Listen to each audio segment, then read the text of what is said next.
This tutorial is about tracking of cells in 3D fluorescence microscopy using the Baxter algorithms. I've already loaded a dataset here. It is taken from the ISBI cell tracking challenges. The cells are human breast carcinoma cells expressing GFP. The cells are embedded in a collagen matrix, and the magnification is 20x. The Z-stack consists of 30 Z-slices, and the voxel height is approximately 5 times the voxel width. The time between the images is 80 minutes, and the sequence has 12 images. In order to track the cells, we first need to specify a segmentation algorithm and parameters for that segmentation algorithm. So I'll look in the all 3D views. And now I'll start with the basic settings. For the segmentation algorithm, I will use the simple thresholding algorithm. And the segmentation takes a while longer in 3D than in 2D, just because we have 30 2D images to process per time point instead of 1. Here we see that the threshold seems to be correct, because we're not segmenting any background and we're not losing any parts of the cells. But the contours aren't smooth enough, so we will have to add some smoothing before we do the thresholding. And I'll do the smoothing with a Gaussian kernel with a standard deviation of 1 pixel or 1 voxel width. And now I think the contours are smooth enough. The only problem with this segmentation, or the most severe problem, is that some cells are merged into clusters, like these two, and here we have some cells that are merged. And to overcome that problem, we can use a watershed transform. And we can choose to either apply it to the shape of the cells or to the intensity of the image. We can start by looking at the shape of the cell. And to do that, I will zoom into the image. We can select to process only the zoomed in region, because then the processing is much faster. So we can use the shape, and I won't use any smoothing here, and 1 pixel is usually appropriate here. But we can't really do any smoothing because the distance image depends so much on the distance to the closest z-plane, because now we're just looking at voxel distances.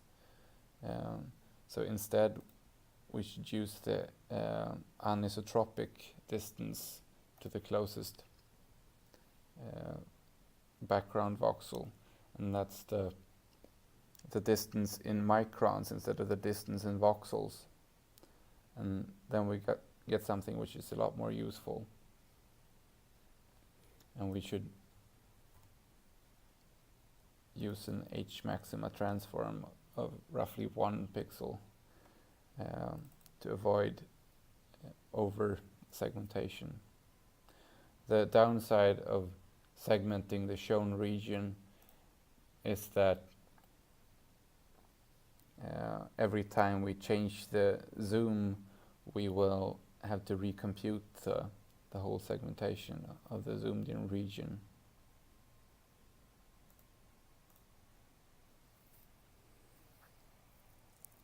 We can also use the intensity of the image itself for the watershed transform. Now we get a lot of over segmentation, so we should increase this.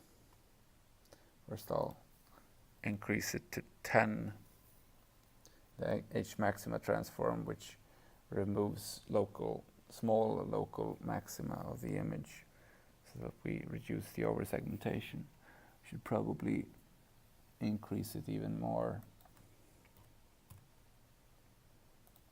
to get a better result. This segmentation looks pretty good to me. I'll look at the last image of the sequence as well. Here we have some small region that shouldn't be included, so I'll increase the minimum area to 200 or to 100 voxels. And then I got rid of that region and that region. Now I will just save these settings for both image sequences, but I'll check to make sure that they work well for the second image sequence as well.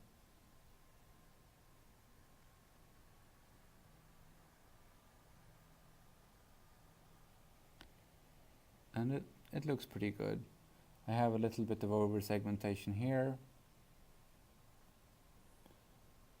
but this cluster is separated very nicely in this one as well. So I think it will work. So we'll go to the track linking settings instead.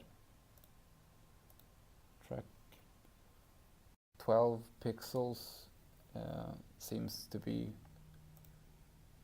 a reasonable speed for the cells in the XY plane, and in the Z dimension the cells seem to move less, so I'll say 6 voxels there. The unit here is voxel widths, and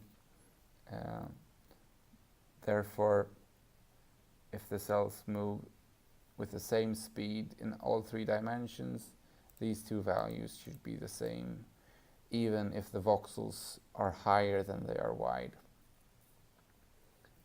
I'll use the default probabilities for cell counts in the regions, but we'll set the probability of cell division and cell death to 0 because the cells don't divide or die.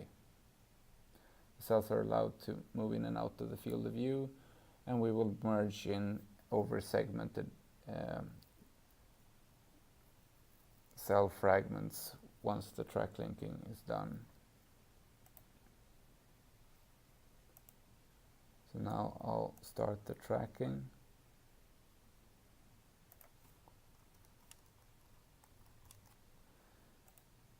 I'll enter tutorial and I'll just write first try.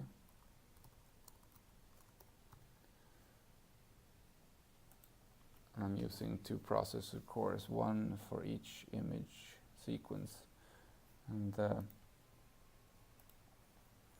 messages or the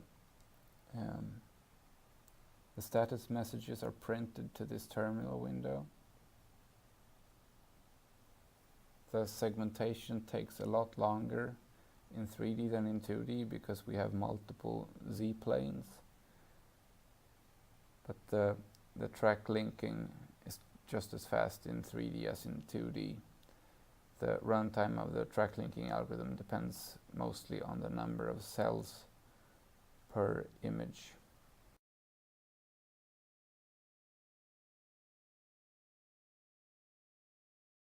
Now that the processing is finished, we can look at the results in the manual track correction user interface. The lineage tree is not very important.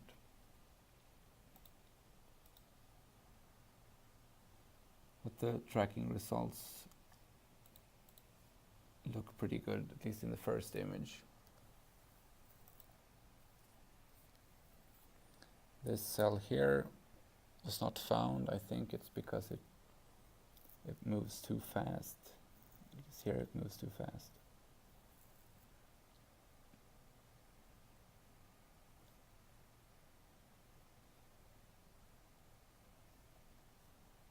And the second image sequence.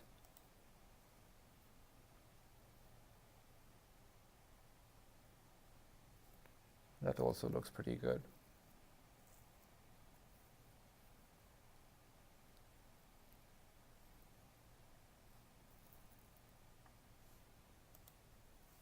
We could actually have loaded the settings that we used for the cell tracking challenge.